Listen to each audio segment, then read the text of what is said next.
Hello and welcome back. This is Jacob and today we are going to be continuing the narration and character voice acting for the ATO story.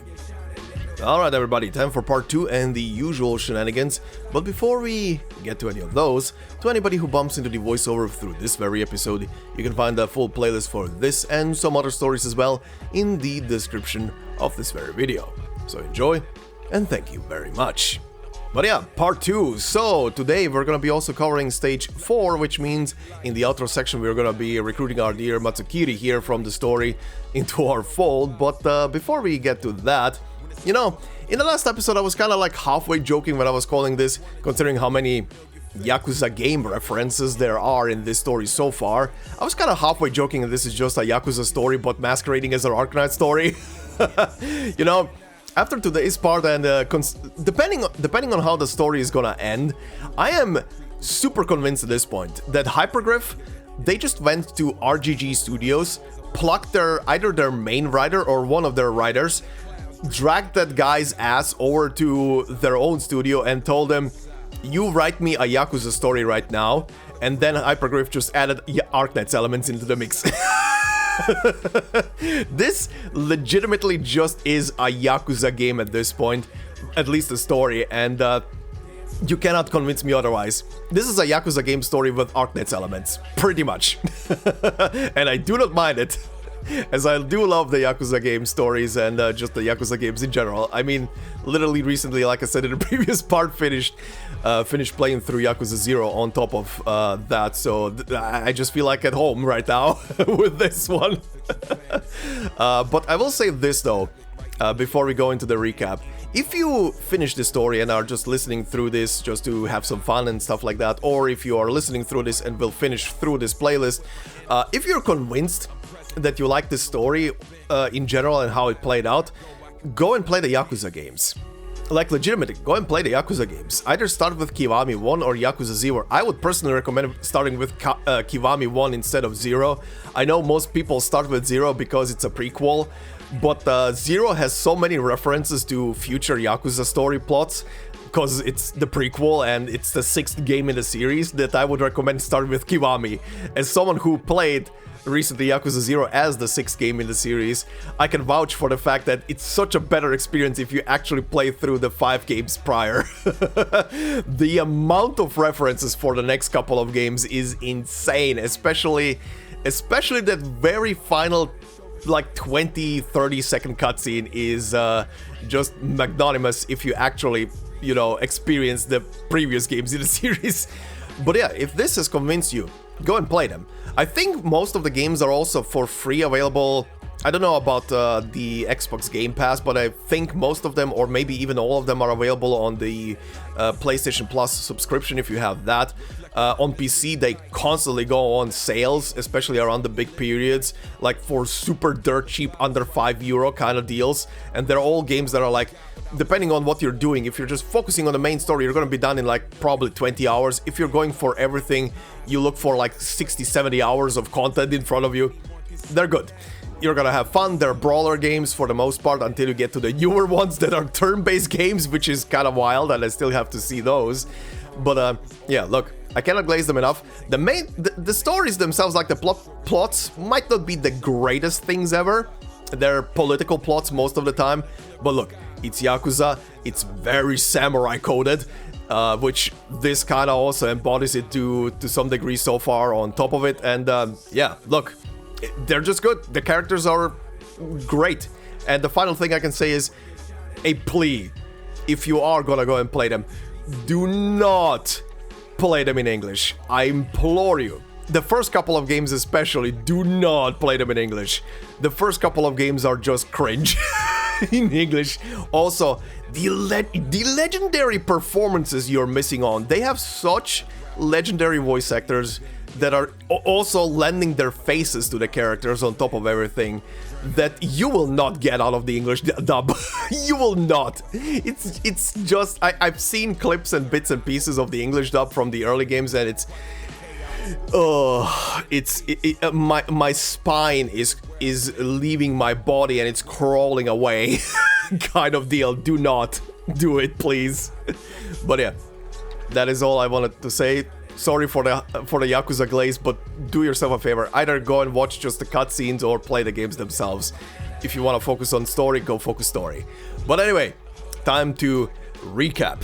So for those of you who want to skip the recap, you can do that with the timestamps or just with the bar on YouTube. You can scroll to the next section. Anyway, last time we started our story with a legend turned into a movie. A legendary deed that Hoshiguma has performed 20 years ago has been turned into a movie starring the idol Momoka in the role of the Ao Oni. Hopping then into reality, Hoshiguma has just returned to Mitsukue in Higashi for the first time in 20 years. She finds herself at a concert of Momoka's, but only because she is being chased by the police. Momoka, meanwhile, is happily talking to her fans, and even at one point pulls up Kichisei onto the stage. After going off the stage for a short break and coming back, she runs into Hoshiguma, who is running from the police. Thinking that the Ao Oni from the legend came to haunt her, Momoka panics and screams, and Hoshiguma runs away.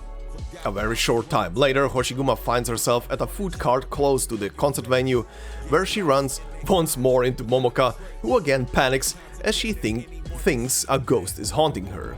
But the ghost, Hoshiguma, gets taken in by the police then and there.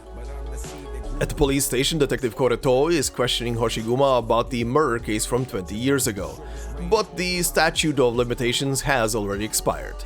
In a flashback, we learn that Hoshiguma returned because of a letter written to her by Tessai, a man that was basically a second father to her. Then Hoshiguma gets a surprise visitor who comes to pick her up. Kohei Mifune, a Kinsekikai Yakuza, comes to pick her up and escort her home. Momoka meanwhile returns to her agency only to see that she is being slandered by the publications for her behavior on stage last night, and her producer gives her another job to make up for her mistake, a TV show about a haunted house. Arriving home, Mifune and Hoshiguma run into Tessai. Mifune is not supposed to step a foot into his territory and panics. Lucky for him, one of his Yakuza goons does the same, and Mifune takes his life for that in front of the other two. After cutting off his own pinky finger as well, he leaves. Tessai and Hoshiguma return to Tessai's home and chat until Tessai spots that her shield, Hanyaa, has been damaged. Tessai is Hanyaa's creator, and after looking at the cut, he determines that it must have been Shi Shao that did it. This gives him now reason to reopen his forge and think of ways to reforge the shield. Later that night, Momoka is on location in the haunted house, the former residence of the Ao Oni of legend, filming and scared out of her mind. She once again runs there into Hoshiguma, gets spooked, picks some stuff off the ground to defend herself with, and even tries to exorcise the Oni in front of her. None of that work, of course. The next day, Hoshiguma runs into Tessai's estranged son, Tetsuya, who now works for Mifune. She also runs into Kichisei, who lives and works in the area. Momoka, who is meanwhile at home, lands herself into even more trouble when she posts a well-meant message on an online forum. Later that night, at her own house, Hoshiguma spots a local legend, the Vanyu Udo, a small unicycle with no visible rider and just a small helmet. She starts chasing it and ends up at the food cart from the other night. As they chat, the food stall owner, Moriuchi, tells her that he is looking for something, a kami. Meanwhile, Momoka is going through a new spook story. Her TV is starting to go nuts and she sees weird images on it. One of those is Mifune talking to her bodyguard Mio after to get rid of Momoka, or even giving her oropathy because of something she picked up in the Oni's house. Just then, Mio appears in her apartment and Momoka, grabbing the broken blade she picked off the floor in Hoshiguma's house, jumps out the window. And that is pretty much where we left off last time, so let's continue. So, like I said earlier, today we're going to be covering the stages 3 and 4, where we left off last time, and of course we're also going to be including the description on the second training stage before we leave off. But let's begin, of course, with stage 3, titled Notice, Nighttime Runaway. Rubble starts to move itself in a noisy street, revealing a black hole on the sidewalk waiting for the fugitive to leap in.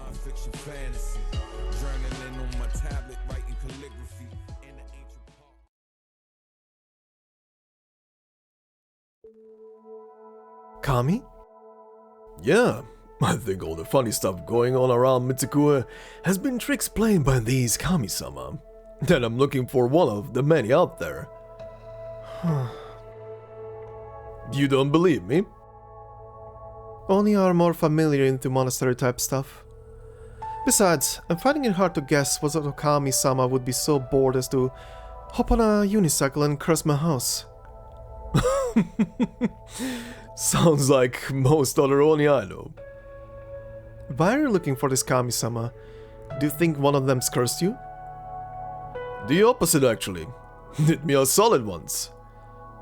But one day it just vanished. Could it be the Vaniudo? Maybe. Can't say for sure.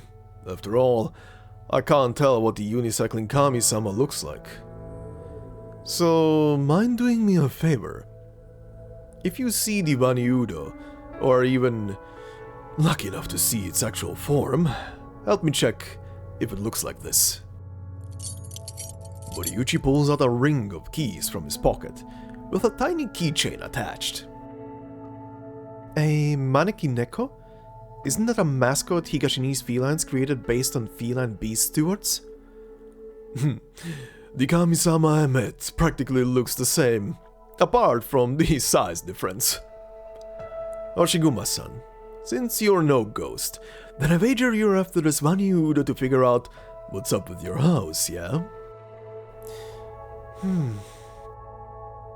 Taisha, I never introduced myself to you. Are you one of the Kinseki Kai? Nah. Why would anyone from the Kinseki Kai set up a yatai here? An informant for the cops, then? Rather throw my life away. An information broker. Moriuchi does not nod or shake his head. I mean, what kind of intel guy would admit he's in the business?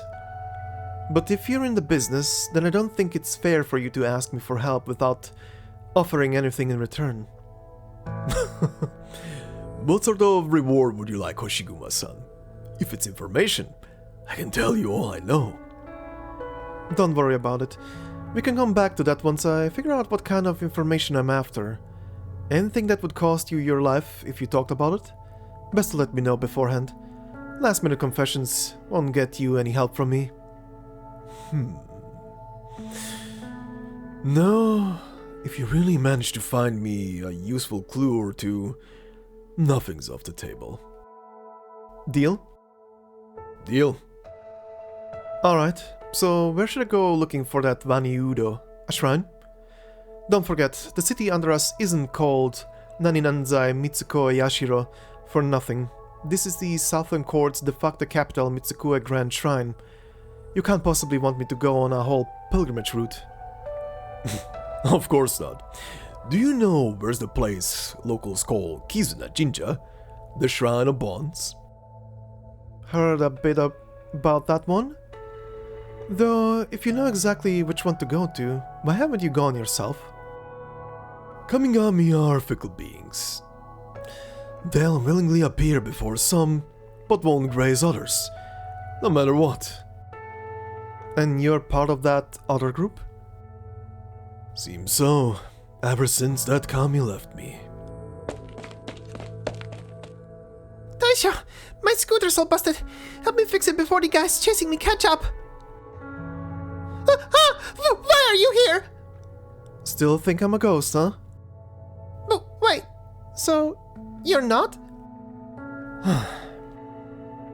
Momoka? What's with the panic? I'm being chased. I rode my scooter here and shook them off, but it broke down. Could you get it running again? Who's after you? It's Mio-san. Mio? Then you best be good and follow her home. Overstep your calorie count again.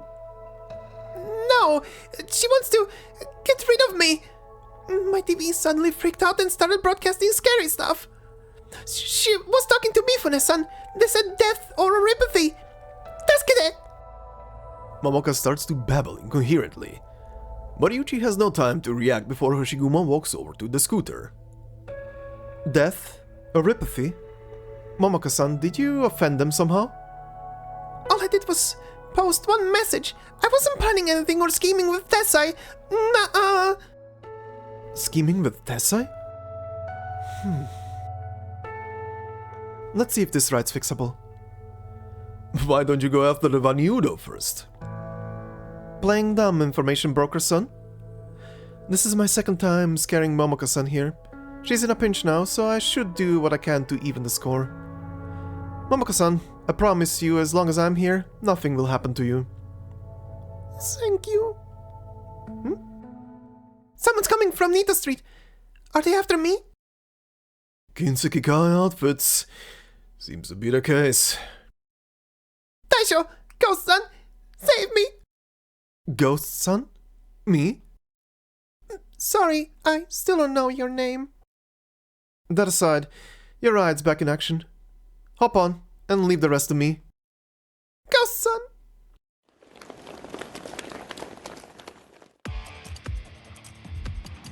Oh, so here you are, Momochi. Be a good girl and come on home with us, yeah? Play nice and we won't hurt you. Where's Mio-san? I want to talk to her. What you trying to do, huh? Negotiate with us? For real, just be good and come on back with us. Then we'll forget everything that happened today. Keep running, and I can't say for sure that your pretty face won't have some new scars by the time we're done playing hide and seek. Better worry about yourselves first. And just, who do you think you are? Go, Momoka. I'll handle them. I can't leave you here all by yourself. Then keep the backseat empty for me. I don't care who you are or the bluff you're trying to pull. Asero! Start the engine. Oh my! Don't think you're getting away!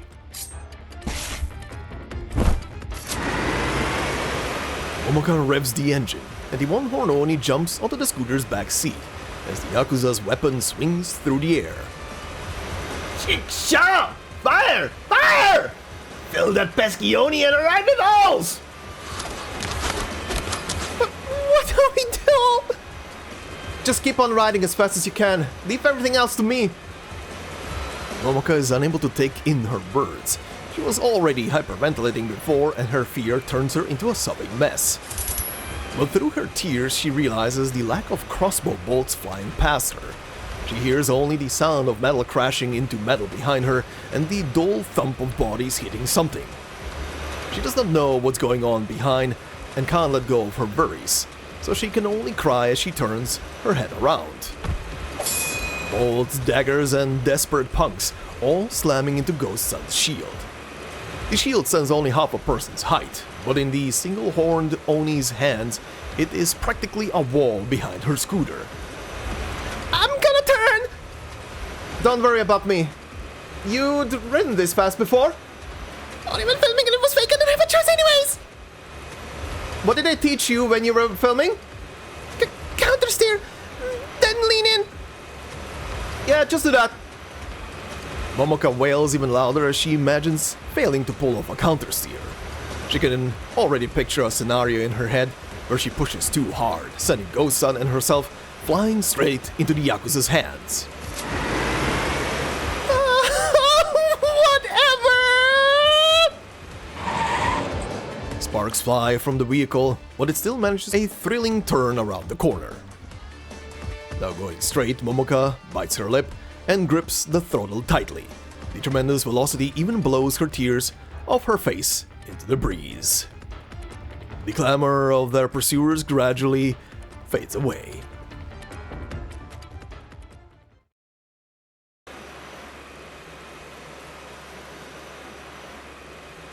Where are you going? I'll make sure you get there safe and sound before I head over to the shrine to help the Taisho out. Did Moriuchi-san ask you to do something? To chase a Kaidan I saw with my own eyes. A unicycle ridden by an invisible being told me to look for it at a shrine. It appeared next to me in the middle of the night, and I chased it all the way to his yatai before you came to us. In the middle of the night? A kaidan? Scared? Then let's split up. No, I'll go with you. I can't go home anymore, much less the agency. There's nowhere else for me to go. I can't go with you? You can, but keep your voice down. All your throwing those guys again. Done with all your screaming now. Does your throat hurt? Not at all. I've had vocal training, you know. Even when I'm not on stage, I do as I'm taught to prevent damage to my vocal cords. That's so.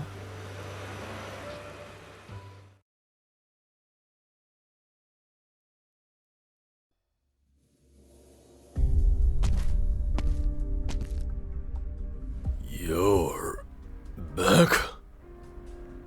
Just doing a bit of work. Brought something back here. Did Kimby ask you to send me something again?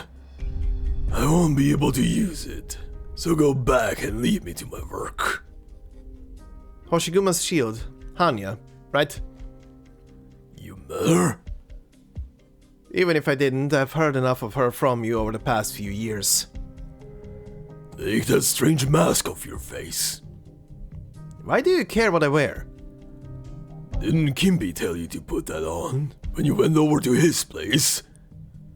I said you were too honest with your emotions and lacked the composure of a leader. All you did was throwing tantrums at home and scratching the shoji screen doors with your worthless bokuto. He tells you to hide your emotions, and you put this on like a good boy. Do you even know what could be hiding inside that mask? I don't care if it's rigged with bombs and blows up my face one day. It's none of your business. Oh my. Leave.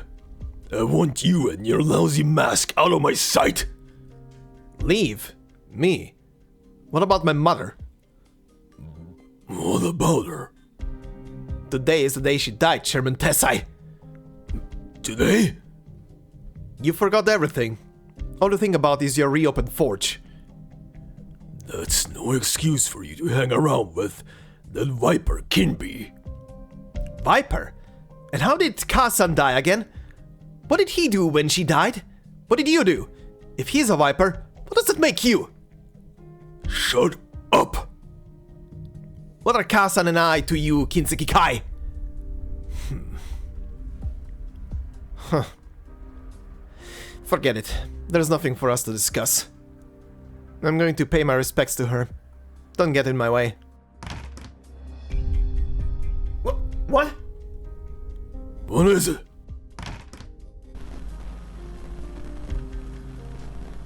Mifune-san, showing up on TV after all these years?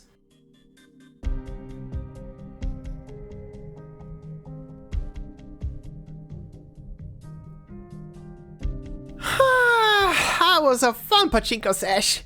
Tomorrow I gotta run over to the shrine, so today, up the stairs to my room, and it's time to get some Z's. I lost 7,500 mon today. That means for the rest of the month I still have... barely enough to get by. Alright, well, I should have asked Old Man Tessai for my pay for looking after the parlor. As long as I don't think about how much I've lost, pachinko's always a fun time.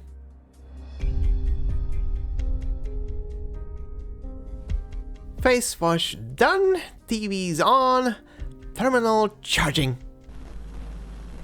Huh? News checking? What's going on? Wait, why is he... Kijisei jumps up from her futon and stares at the screen in shock. Kimby?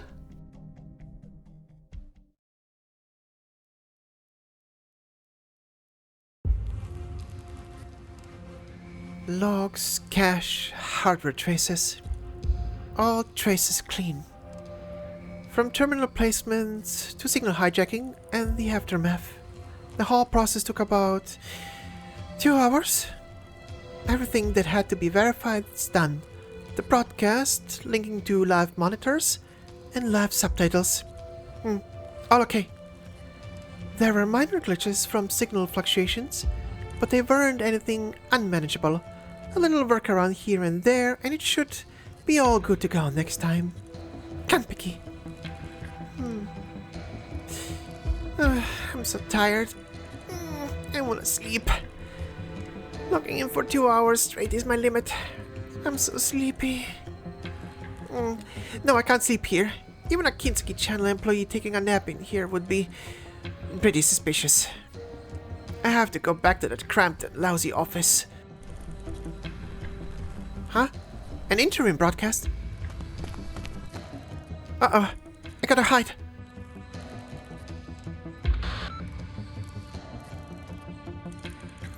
Yes, I'm here. Let me test the machine. What? No, I'm the only one in here. Right, yes. All set in place. The broadcast can start at any time.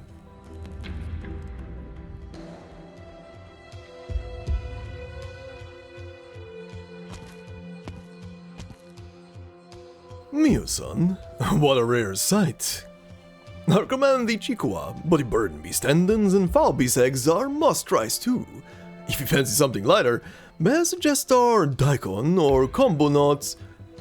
Don't play dumb, Mariuchi. Where's Momoka? And the Aoni? How would I know? Just give me a number. The Kintsugi-kai can afford it. I only sell Odin here. How could I possibly know where my customers go after filling their bellies? An appropriate pushback is understandable, but an excessive defiance means refusal to cooperate. No. I would never. I don't get it is all.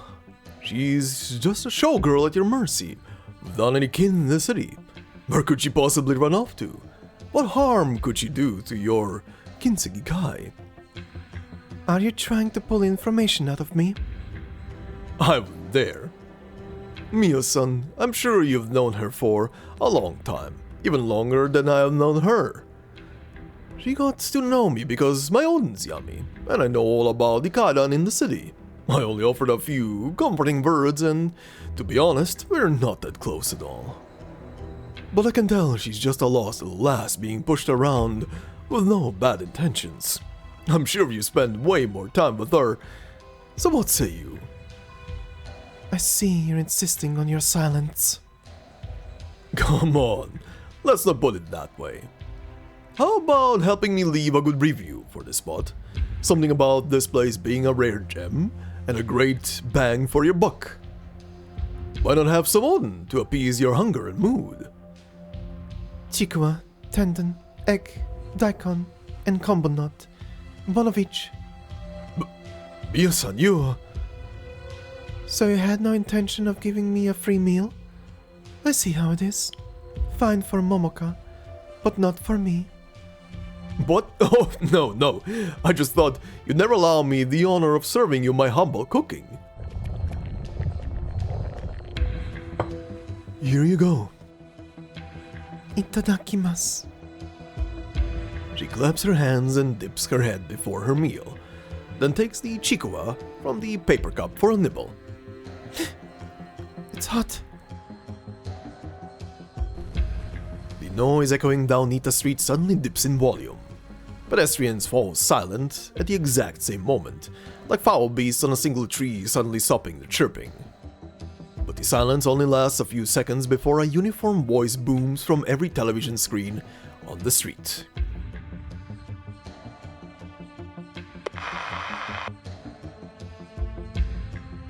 Good evening, citizens of Mitsukue. I'm terribly sorry for taking up your time.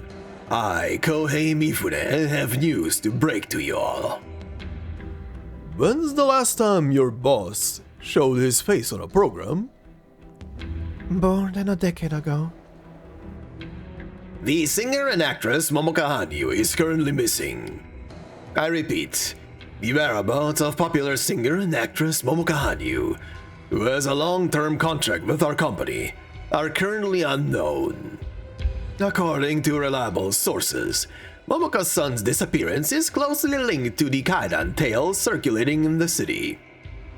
We are still verifying how they are related to the situation, but we are certain of one thing. At the core of this strange incident is the Ao Oni of Kinsekikai, the single-horned Oni among many more nicknames. A female Oni with one horn, long green hair, of tall and sturdy build, said to carry a large triangular shield. She vanished 2 decades ago, spawning the myth that she was haunting the city as a vengeful spirit late at night, killing anyone who'd been connected with her. Many attendees report seeing this individual at Momoka-san's concert. As for whether she is truly a living being, a pretender, or a genuine ghost, we are as yet uncertain. As the man responsible for the company Momoka-san is contracted to, I make a sincere appeal for the general public to contact us with any clues. You will be rewarded handsomely. I'm sure Momoka-san also harbors hope that you will help her out of her plight.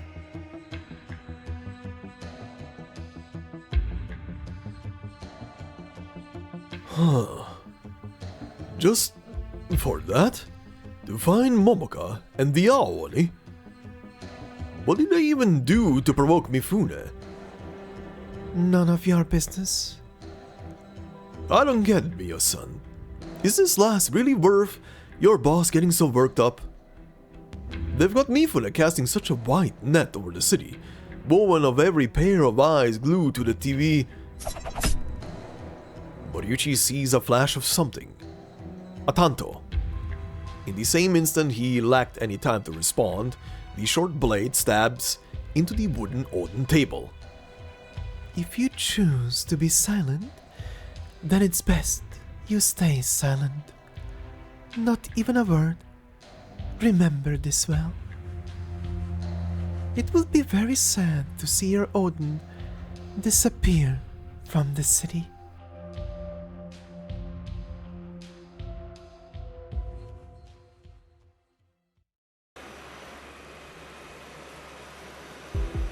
What was that broadcast about? I don't know. Did Kimby used to be a TV host or something? Kinby? Mifune. When I was little, I think I remember something like that. I heard Mifune used to helm every program on the Kinseki channel in its early days. News, variety shows, and sometimes he'd make a guest appearance on the weather channel too. Come to think of it, I even helped him do a few of those long weather forecasts. Later on, when Kinseki channel expanded, he only did breaking news, and as time went on, eventually disappeared off camera. So, what he wants now is...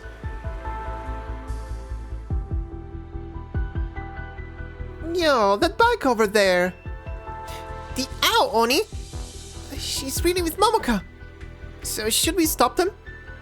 You got a death wish. Call the news. Just look at her sobbing. I bet the Ao Oni kidnapped her. Maybe she's doing some mind control stuff too. You call the news station. I'll get the cops. Didn't the cops issue a bunch of notices saying we shouldn't treat them like the spiritual affairs people and not to bother them for Kaidan stuff? Oh yeah.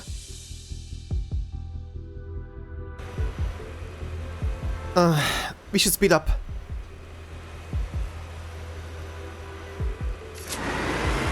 Momoka is going as fast as she can, but Hoshiguma still feels her vision only repeats some sort of gigantic loop. Neon lights, pedestrians, skyscrapers, road crossings. Neon lights, pedestrians, skyscrapers, road crossings. After some time, the loop finally breaks, and all the neighborhoods, like Kajimachi, begin to show up in her view as the number of buildings grows sparse. They eventually give way to large patches of wilderness bearing traces of construction work and outright abandoned plates. The sky gradually brightens. Hoshiguma-san, the place is right up ahead. Alright, Wait, you should slow down. We're gonna hit the gate at this rate. Huh? Momoka hits the brake hard, but it is too late.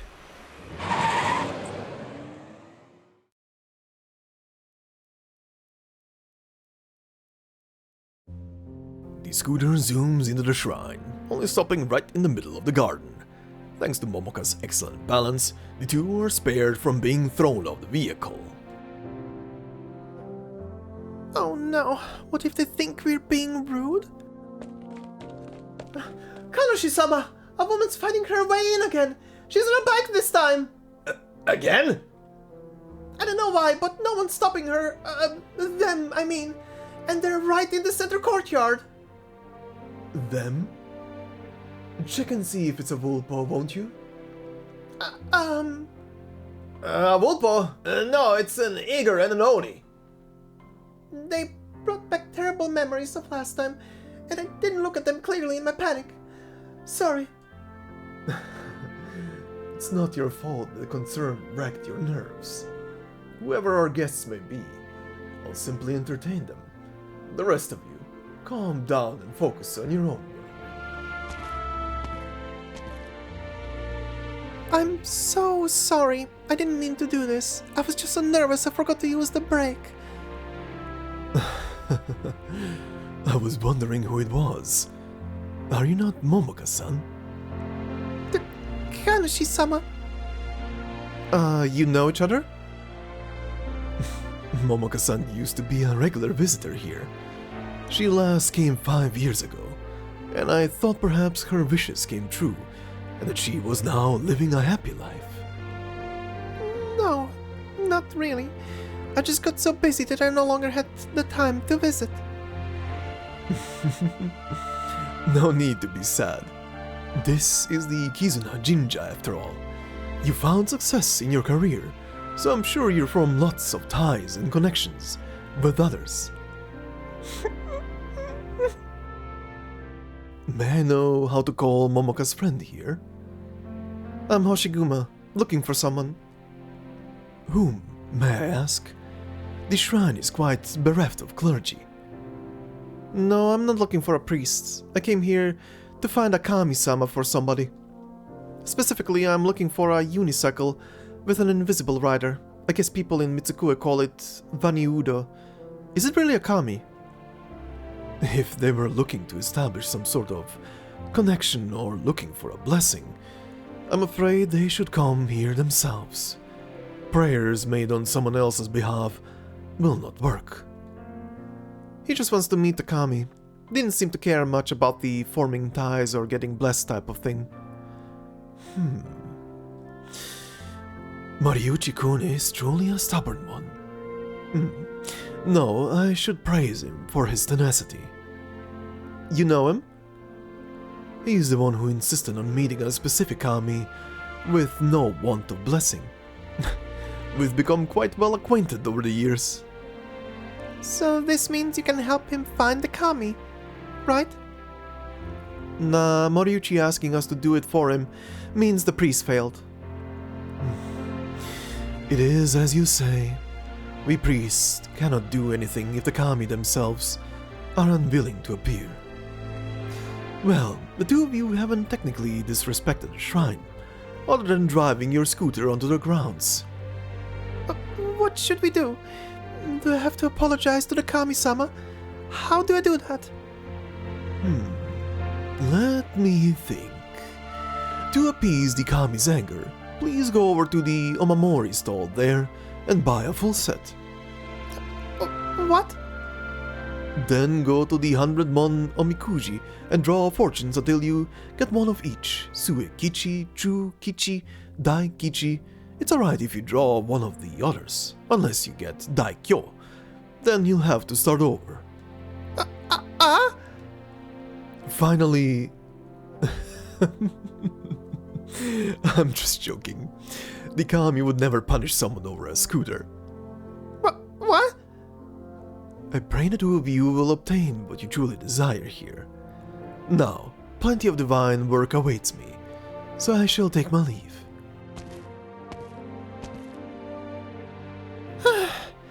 I was worried I wouldn't have enough mon for all that. Seems like the Kanushi isn't going to get in our way, so things are going pretty well for us. Let's take it easy.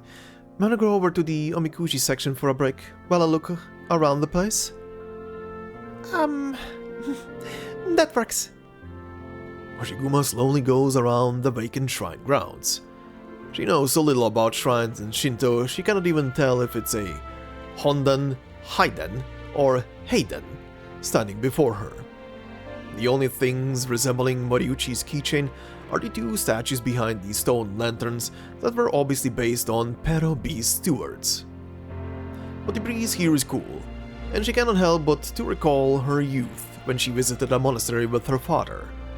Her father and Tessai's figures appear and disappear between the pine and cypress trees, and the abbot pats her head and she hears the tale of the first Oni.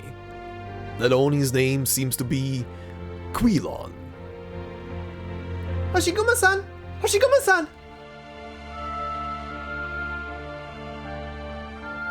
What's up? It's bad. You got a daikyo? No, Suiko Kichi. No, I didn't mean that. I mean, I heard something.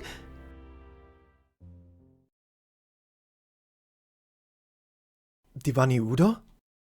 I don't know. Maybe, but what if it's a ghost? A ghost showing up this early in the morning might be some sort of super scary evil spirits like Onryo. We should trust the Kanushi a little. You think he'd let evil spirits in here? True, but... there's that sound again! Calm down. It's not like I could do that on command, even if I wanted to.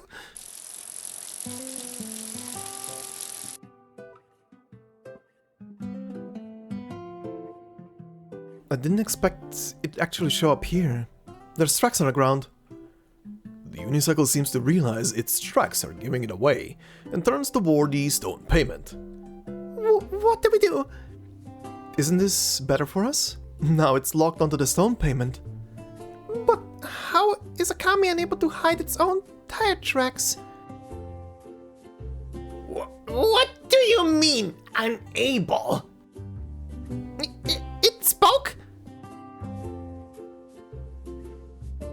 Behind the beast steward statue. Momoka, you're closer to it. Over there. I don't see it. Where did it go?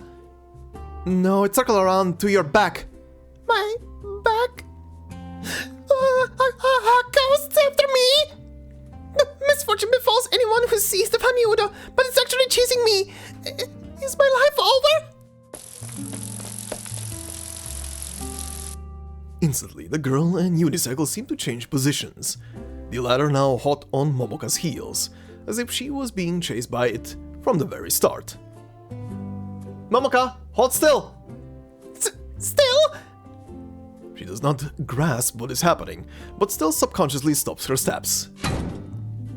Hoshiguma snatches the chance to hurl Hanyaa out, and the giant triangular shield blocks the unicycle's path, forcing it to break.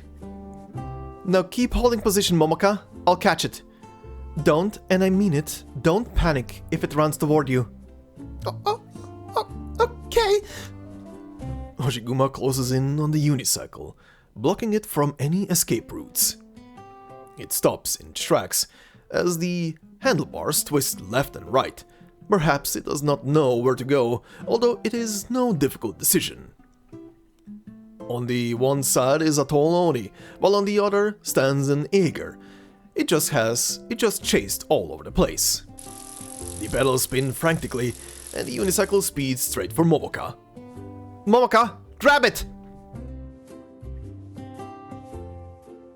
The unicycle dashes toward her, and Momoka's instincts scream at her to turn and run, but she keeps it a thought and does not move her legs. Yabai. There's no other way. It's over. It's all over. Such thoughts flood her mind as she stands there like a foul beast in headlights. The unicycle approaches. According to the Kaidan tales, she is doomed. Wait, that's not right. Wasn't she already down on her luck before running into the Vanyudo? Or maybe, if she hadn't run into Hoshiguma at the Oden Yatai, she would long since Momoka gulps, looks at Hoshiguma, then at the unicycle only a few steps away from her. Instead of retreating, she jumps forward. Kanushi-sama, someone's disgraced the shrine by jumping into the pond. Momoka? Hoshiguma too? I don't know what's going on, but I'll help you two out. Forgive me, Kanushi-sama. Hoshiguma? Kichise?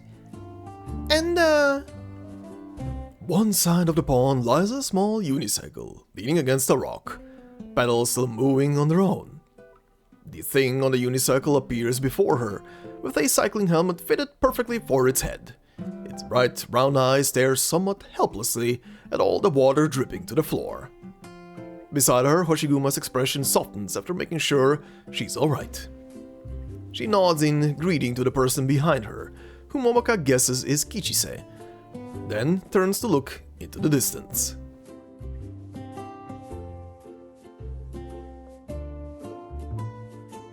No matter what happened, it seems like she's finally accomplished something. so in the end, it was a ghost after all? Have you ever seen a ghost that could be struck by water, girl? Besides, it was just a round of hide and seek. Why were you going at it so seriously? Seriously? You look like your life was on the line when you went into the pond with me. Same goes for Moriyuchi too. A kami I may be, but what makes him so sure a random god he finds on the streets is bound to be his maneki neko? Momoka, do you want me to lure the priest away or No, it's alright. The person we're looking for, no, the kami we're looking for is right here. Relax. I'm always right before your eyes. No more running for me. I'll watch over you, and no one on the shrine grounds will cause you any trouble. Soak in the pond for as long as you like. Momoka carefully places a hand on the kami, and this time it no longer dodges her, although it fidgets to her touch, but it seems to at least hold no objection to mortal contact. The cool breeze drags slowly across the pond, as if all that running and chasing that happened before dawn was merely a strange and messy, but not terrifying dream.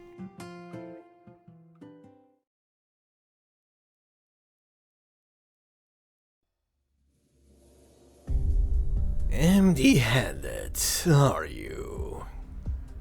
You couldn't even catch a girl scared of her wits at the mere mention of a kaidan. Silent, are you? We're all family here.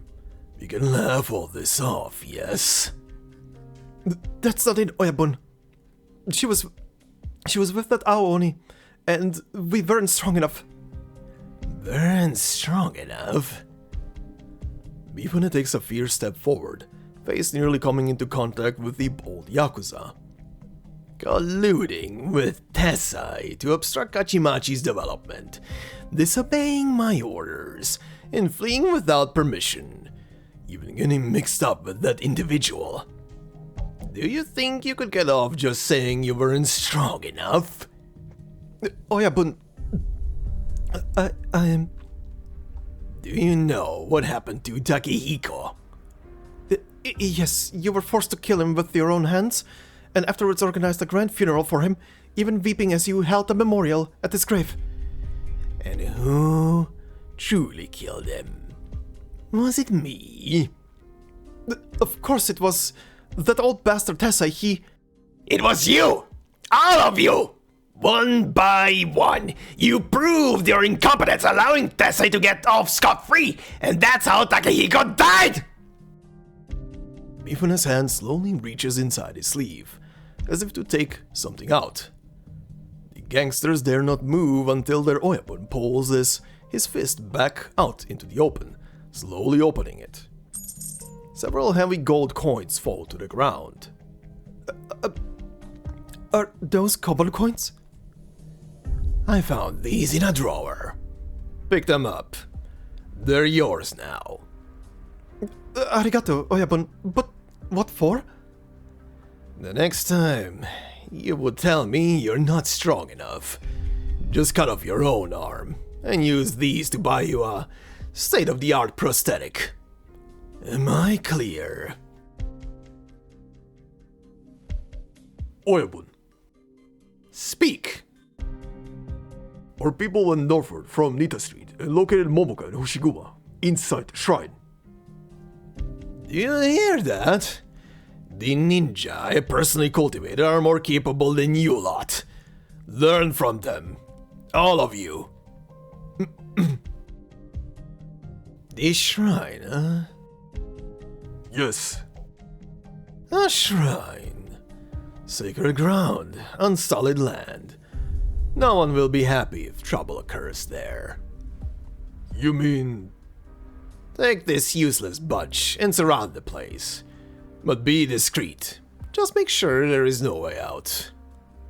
If they intend to hole up in there, send a few men in to force them outside. Don't let anyone they've had contact with off either. If you can't make a move near the shrine, do it elsewhere. Then the clergy inside... The clergy? We can't touch them yet. Understood. Go. I have guests to see.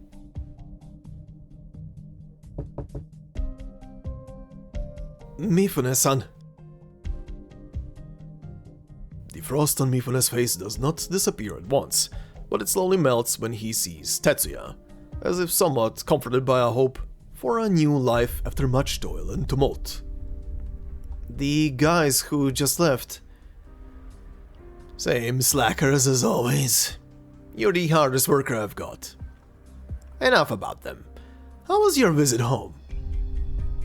The old man, is the same as he ever was. Don't feel bad. I remember where you were only this tall, standing in between your parents as they linked hands with you. Who would have ever thought that your father would have no choice but let go of that which was dearest to him, all for the Kinseki Kai's sake. Mifune-san, there's no need to compliment my father. Being chairman for too long has robbed him of all human emotion. That can't be. The bond between parent and child is stronger than any other tie. I used to treat your father as my own in my younger days.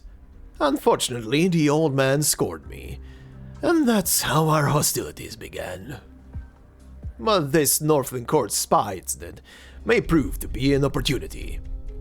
You mean? Your mother was wrongly accused because of her ambiguous relationship with an individual in the Northern Court. If you catch the spy, your father's attitude will surely improve. And it just so happens I have the latest intelligence in my hands. Tell me, please. No matter where the spy is, I'll root him out. This spy is in Kajimachi, and is highly likely to be related to the so-called haunted house. No way. Hoshiguma-san? No. She has nothing to do with this. Only returned here by chance. But I can't get in there if she stops me. Simply go in when she's away. Kajimachi is a big town after all, and finding any additional clues will be good. Go. At once.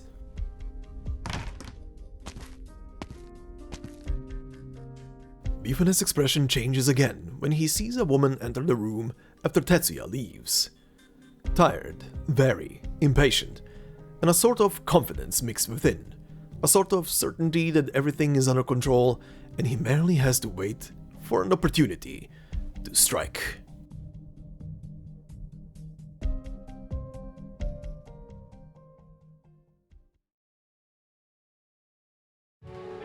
Suzu Dad, let's go! But hold on, before we talk about that, let's get the new enemy out of the way first. We have the Dotun Ninja, An introverted ninja disguising himself as a whole. He may look ridiculous, but he is harder to detect than you might expect. Good little introvert. But yeah, Suzudad, let's go! Finally, they showed a guy after so many years. And literally just under a year ago, we had the story where we finally got Vulpes Folgia, aka Ingrid, his wife, and Suzu's mom, right? So, and in that story, we got even more glazing from her. Of her husbands, and now we get to see it. By the way, for those who don't believe that is him, they literally at the beginning say like, "Oh, is the woman who broke in a Vulpo? Please, I'm gonna go and deal with that." And apparently every time she appears here, she scares everybody at the shrine shitless, which is even better. Makes sense. I mean, Ingrid is a bit terrifying if you overstep your bounds, but yeah, this is great. We actually get to see the dad finally, and well, Ingrid has taste. She definitely has taste. That guy looks as wholesome as hell, as handsome as hell, and also has a just enough mischievous personality. I can see why. And you're gonna get to see a bit more in a bit as well of him, but you get why Ingrid might be enamored by this guy. Also, yeah, the unicycle ghost thing, the Vaniudo, is a weasel of sorts. I'm guessing it's a weasel by the design, or a ferret even. I'm not 100% sure because you know, anime styles, but it's one of the two creatures, and.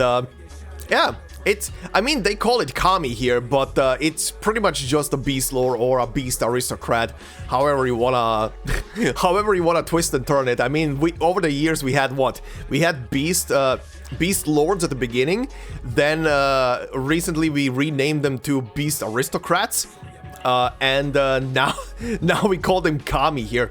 It pretty much just seems like, depending on the place in the world of Arknights, they're called kinda by another name. Like, I think the first time we heard Beast Lords was because of why was that even? Was it because of Emperor and maybe Gawain as well? Because that guy is also a Beast Lord essentially. But then we turned it into Beast Aristocrats with Il Sirakusano and that little animation, special animation we got back then, I think. And now we're at Kami, which again, all three apply to the same kind of thing. They're animals that are unkillable essentially, and can turn invisible if they want, for anybody who is looking at them. I will also say one thing. Out of all of the characters in this story, there are 2 or 3 so far that, to me personally, are kind of like my favorites to voice act. One is definitely Mifune, because like I said in a previous episode, I just applied a slightly modified version, a slightly more like straight up pissed up and demanding version of the Fremont voice that I do. The weasel is gonna be the second one, but you're gonna see why in a moment. The ferret, whatever he is, the Kami, and Momoka is the third one. Momoka is just fun to voice. That chase scene on the scooter. I had some fun. She is a riot to voice through, from the acting and how she says stuff to just saying the most cringiest online dialogue. Thank you, good God. That is kind of like that is still kind of like a light version of stuff that people tend to meme with like an English Japanese mixture of stuff. Good God. Anyway, we move on to stage number 4, Hyakumonogatari. Which, by the way, if I'm not completely mistaken, translates pretty much just to 100 stories. Hyaku meaning 100, the number 100, and Monogatari just means story. So yeah, Hyakumonogatari. Every page of the old diary records the name of a participant. When the last story is told, the last page is turned and the last candle is blown out.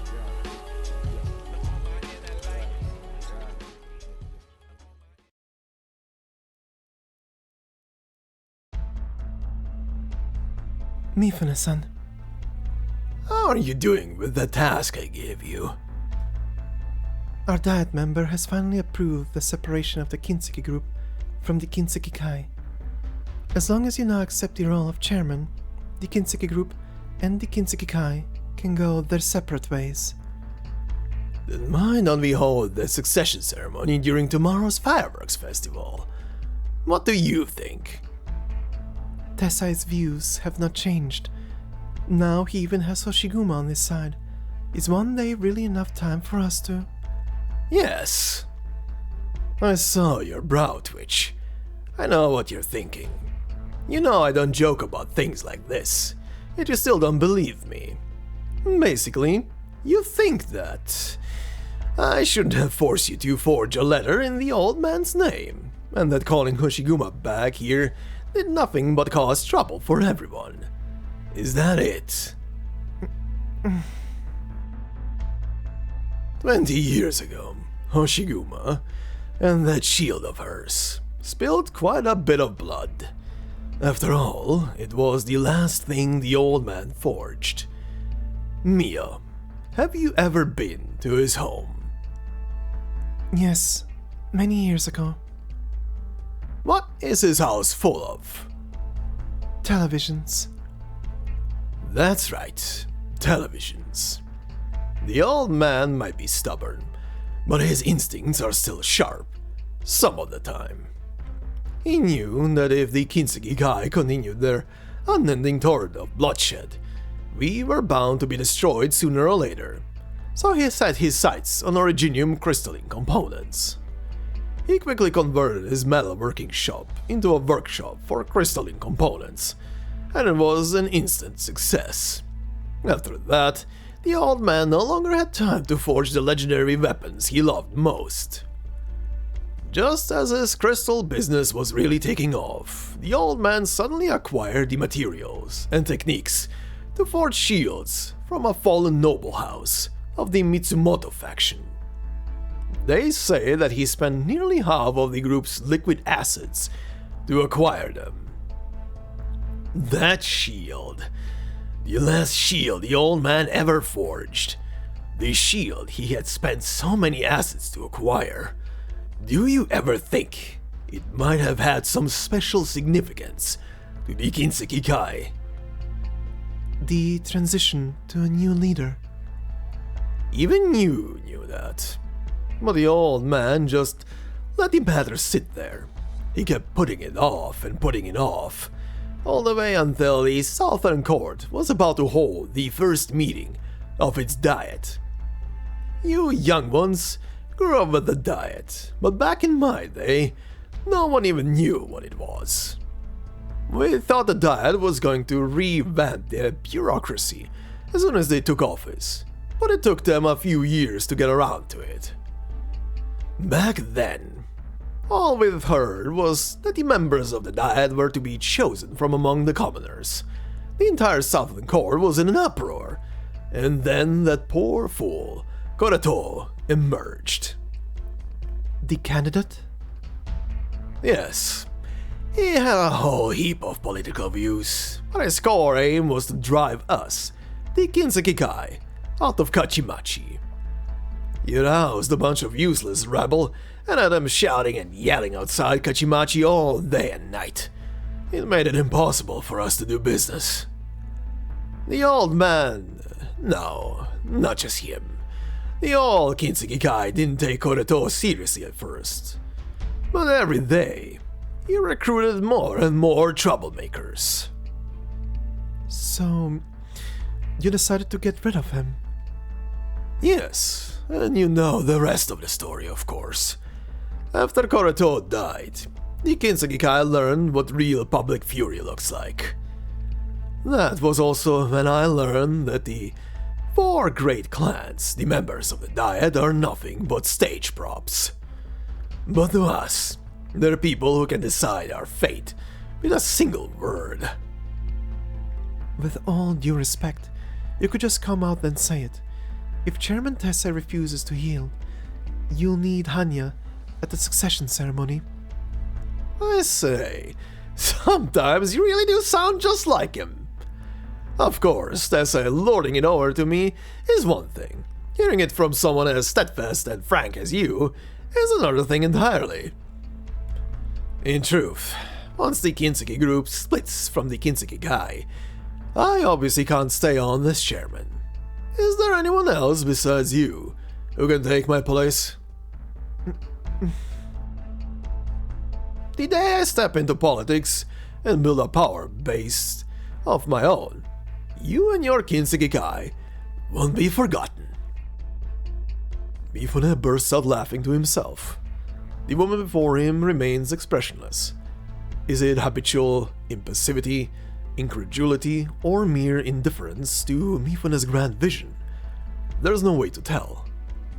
For now, Momoka is still our top priority.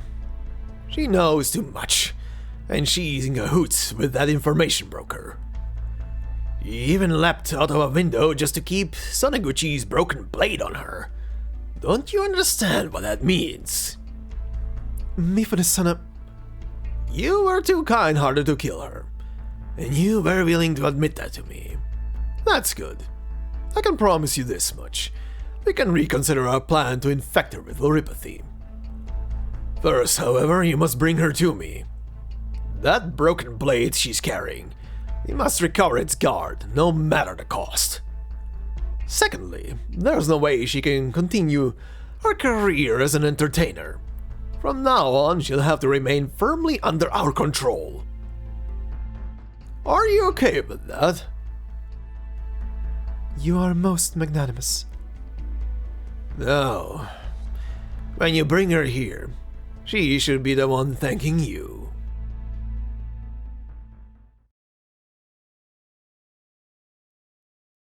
The sun slowly climbs overhead. Although no other visitors are present, the garden no longer seems so empty and quiet, with 4 humans and a kami walking through it. Kichise begins thrusting forward anything and everything she has that a woman could conceivably scrawl a signature on. Startled by the sudden barrage, Momoka keeps her autographing hand moving without pause. On the other side of the courtyard, the Kanushi cradles the kami, who only moments ago was darting about. The kami speaks to Hoshiguma. You must understand, the kami was the one who wanted to play games with you. As a Kanushi, I could only stand and watch. I couldn't interfere. Please forgive me, Hoshiguma-san. Well, you sure were happy to watch, weren't you? Was I? I think so. Wholeheartedly serving the kami is bound to lift one's mood. I imagine you felt it too just now, Hoshiguma-san. And you, Momoka-san. I'm more interested in why it broke into my house in the middle of the night. What do you mean? You talk like I'm some kind of dangerous fiend. Wouldn't you think it was strange if someone was cleaning out junk from a cursed house and then went to sleep in said haunted house? Just because it's a haunted house? There's so many killings in Mitsukue, and Kajimachi is hardly a peaceful place. So why did you have to go snooping around my home in particular? Because of the Kaidan stories. Are you or are you not involved with those Kaidan stories? Tell me. Simply appearing at the same time that a few strange events occur, and being the one who spawned the haunted house and the Kaidan stories are 2 very different things. Alright? If I could spawn Kaidan stories all by myself, what would I be doing riding a unicycle all over the place? So basically, you were just tagging along for fun, but people mistook you for the Kaidan from the legend? Not bad. You're pretty sharp. I'm telling you, being a kami is a job that depends entirely on the whims of fate. This Kizuna Jinja is about bringing people together, Most of you spend your whole lives dealing with other people, and there's probably nothing more important than the bonds you form, don't you think? When times are stable, people pray for their existing bonds to last. When times are turbulent, they pray for these bonds to carry them through, or for new ones to form. But over the past decade or so, fewer and fewer people have come here. These days, on our best days, we only get a dozen or so visitors. Is this true, Kanashi-sama? It's exaggerating a bit, but we indeed have been getting far fewer visitors the past few years. Some kami are lazy. The fewer visitors they get, the happier they are. I'm not like that. If it's always this slow, I'm going to die of boredom, you know. Speaking of lazy, What? there's a lazy one right at your feet. Hoshiguma looks down at her feet, but there is nothing there, only the stone floor of the shrine. Hey, show yourself. You're the shrine star now. Hoshiguma reaches down to feel around her feet. The priest can see that Hoshiguma's hand is touching the center of the kami's body, yet Hoshiguma doesn't even realize that she's touching anything at all. Here's the reason our shrine is known for forging bonds. Whenever he feels someone has been having good luck in love or relationships, it'll show itself. But if it thinks you haven't had much luck with relationships lately, or that you're about to have a run of terrible luck, it'll flat out refuse to show itself. I've said all of that, and yet it still doesn't want to appear before you. It sounds like you're in for some bad luck.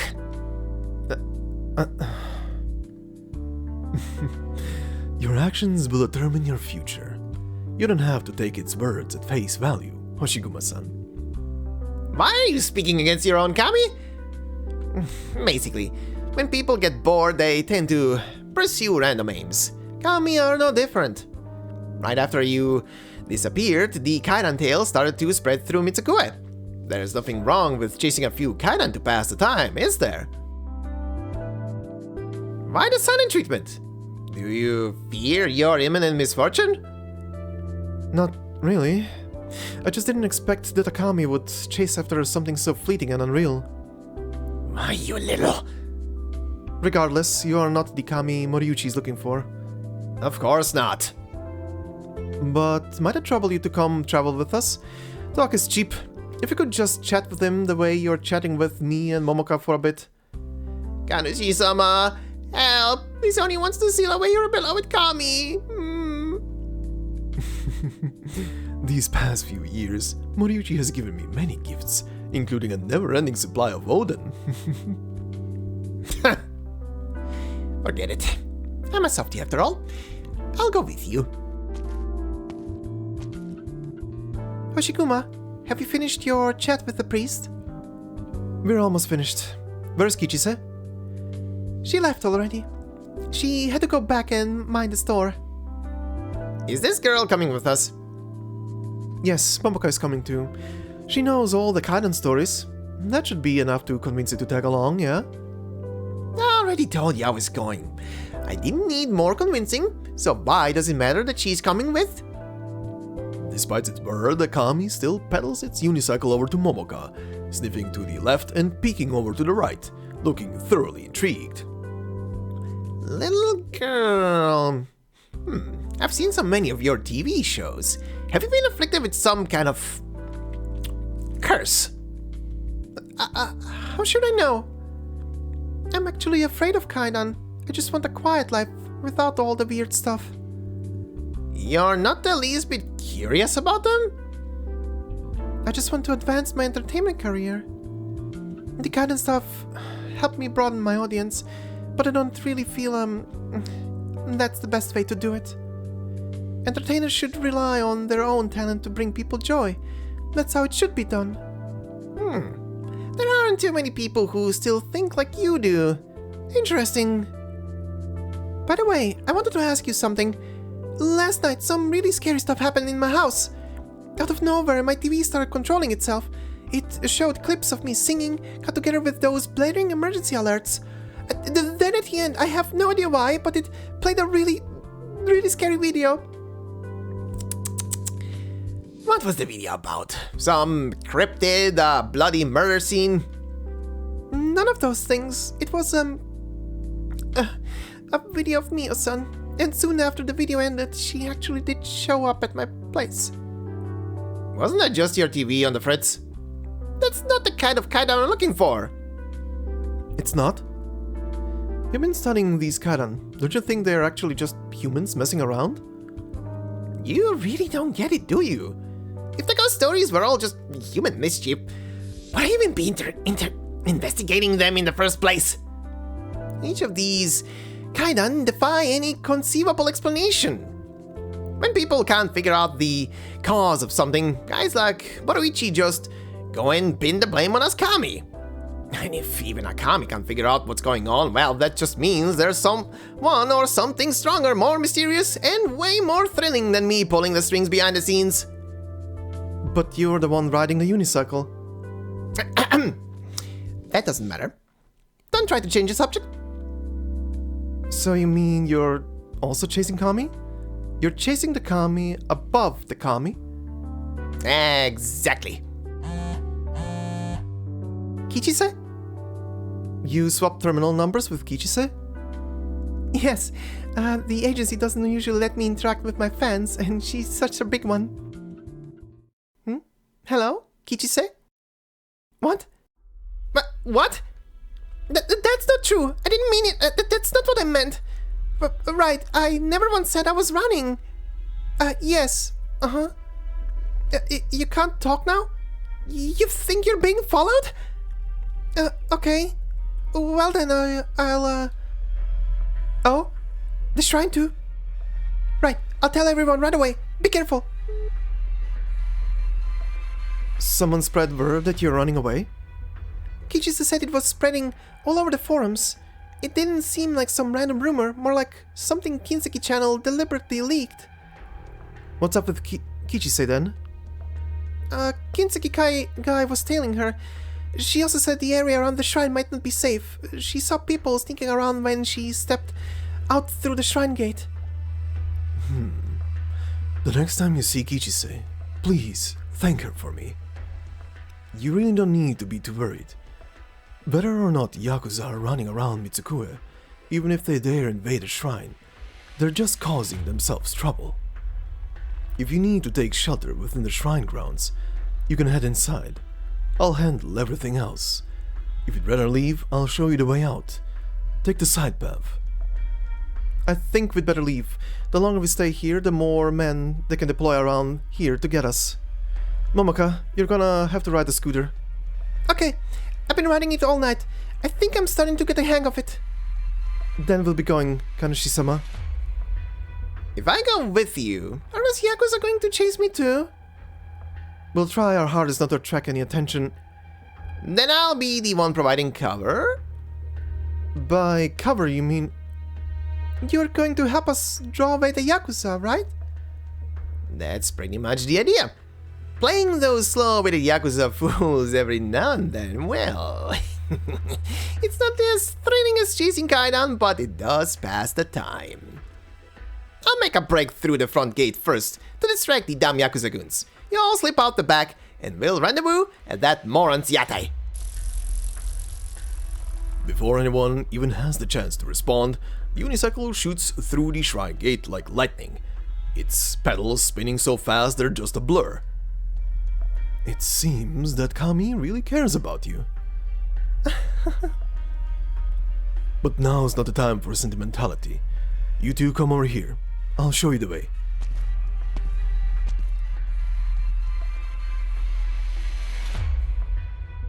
This path is pretty well hidden. Yes, but that's not to say that no one will find it. Get out of here as quickly as you can. Thank you for your help and generosity. Don't mention it. There's something moving over this way. Come on, bring your camera over here. I think there's someone here. This area is still part of the shrine grounds. Are you sure it's okay for us to barge in here? What matters more, Mifune-san's orders or some dumb shrine rules? Get over here! You don't need to start throwing hands like a street thug. You just need a mic and a camera and you're set. Come on, think of an easier gig. Get over here! Kanushi-sama, what do we do now? The Kanushi says nothing. The easygoing look he's worn with an occasional hint of self-satisfaction is nowhere to be found. You two, please wait here for a moment. You're going to go and fight them? Just the usual routine, clearing away a bit of lingering evil. The priest gives the Gohei a casual flick. The wind chimes fall silent as the leaves quiver. The air suddenly turns thin and clear. Gleaming fire gushes from the white sleeves of his robe like streams of spring water, neither surging nor even trembling, only drifting quietly through the air until a gust of wind sweeps through from the shrine gate. It is a cruel wind, sharp as a knife, the kind no kami would raise in idle sport with humankind. Seeing the faint foxfire flare up in the rear courtyard, the kami at the shrine gate lets go of the handlebars and rises to its feet. With a trace of pride, it lifts a forepaw and sweeps it through the air. The crystalline flames burst like exorcising thunder, and the Shimenawa hung around the shrine instantly ignite with foxfire, severing the mortal world from the divine realm. The fierce wind erupts along the edge of the divine realm, tearing away every camera, drone, and listening device along with their camouflage, and hurling them into the air. Whoa! That's some wind! Why is all the equipment flying all over the place? The Gohei slices into the wind and shears apart the surging foxfire. The wind strips the casings off the surveillance equipment, while the flames shoot through each newly exposed core with perfect precision. The surveillance equipment ignites with brilliant, silent white flames. A moment later, bursts apart and falls to the ground as bits of scorched charcoal. Kanushi-sama, are you actually an arts master? Just a few little tricks is all. Nothing spectacular. Now's your chance. Get going.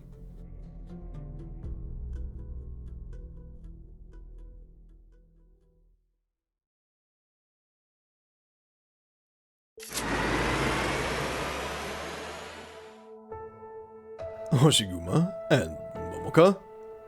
Did you need something to tide you over for now? Or do you mean to tell me you've already completed your task? I don't need anything to eat. I'm pretty full.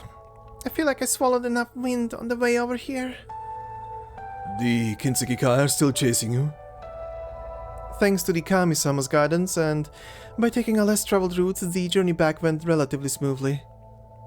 Kami-sama? You mean? Don't celebrate just yet. Yes, we found a Kami-sama, but not the one you were looking for. That doesn't matter. It's not a problem. It doesn't matter. You're... See? I told you. No. I don't have anything here to offer you a proper welcome, but how about some Oden broth to warm you... No, have all the Oden you want. I'm not as into the Oden you make as certain others. Kami-sama, I wonder if you... Wonder what? You're wondering if I've seen the mannequin Neko you keep talking about, right? The Neko's the one you're looking for, not me. No, getting to meet a Kami is a blessing from heaven. Why would I ever be picky? Your eyes betray you. Back when that Neko would still talk to me, it talked to me about you, and the one it described was nothing like you here. You were just a kid then, treating it the way any kid would treat a friend. That is why it left me? How should I know? It remembers you, but just as one of the thousands of people it's met in its life. It would never waste its time telling me why it left you. I came to see you for other reasons. No problem. What do you need from me? Money? Or information? Information, of course. Information about the Kaidan. You think we Kami are responsible for all the Kaidan in Mitsukue, but I promise you, we have basically nothing to do with any of them. Aren't you, in fact, the Vaniudo from the legend? I admit that I speed my unicycle down the street every day. But what else makes you think I'm the Vaniudo? The old building behind the police station on Doku Street. The cursed elevator. The building only has 15 floors, yet the elevator has a button for the 16th floor. That extra floor is actually hell. People have disappeared there. Sometimes the Manekineko in the lobby, which is normally fixed to the front desk, just vanishes, only to reappear the next day. This seems to be correlated to when the 16th floor appears. The phenomenon isn't limited to the old building. Many others have told me that their Manekinekos disappear and reappear at all times. Speaking specifically about the old building though, every time the entrance to hell thing happens, the Manekineko disappears. You have some pretty detailed knowledge there, but I can tell you for sure that the Manekineko in that building has nothing to do with the kami you're looking for, even if they look alike. Where's your proof? Why do I need proof? I'm a kami. Should I be able to discern between kami and lookalikes? You're just talking. You haven't proved anything. Where's all the deference you had just a minute ago? Well, I'm not calling you out for or blaming you. I like the frankness better than the whole show you were putting on before. Besides, I've also explored that old building pretty carefully.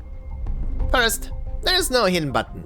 The button for the 16th floor is right above the button for the 15th floor. It's just covered up by a steel plate. Kami didn't do that, and no human could lift the steel plate.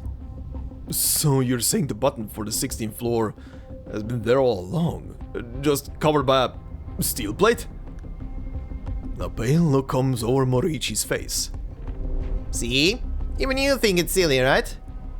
Second, that Manekineko can actually be pressed down. If you push hard enough, the whole thing sinks below the counter.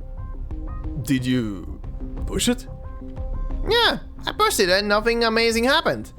When the receptionist came back, he fiddled with the desk a bit and the thing popped back up. Then the receptionist started answering the phone, a long string of calls, and kept apologizing and stuff. That was it. See?